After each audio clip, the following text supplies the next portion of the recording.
શું ખાશો ત્યાંનું? ચટાટા પટ્ટા. ચટાકા પટાકા? હા. મજા આવે? હા. કેવી?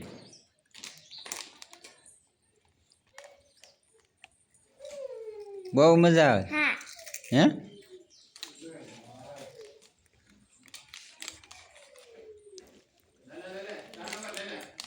આને શું કહેવાય? એને ચટાકા પટાકા કહેવાય. ચટાટા પટ્ટા. હમ. તમારું નામ શું છે? મારું નામ ગુણવંત. મારું નામ? તારું નામ? ધ્યાની. ધ્યાની છે? મારી બેનનું નામ શું છે? તારી બેનનું નામ તને ખબર શું છે? ધેરિયા. ધેરિયા છે? હા. હે? હું છે ને ચટાટા પટ્ટા ખાઉં છું. હે? હા. કોણે લાવી દીધા? તમે.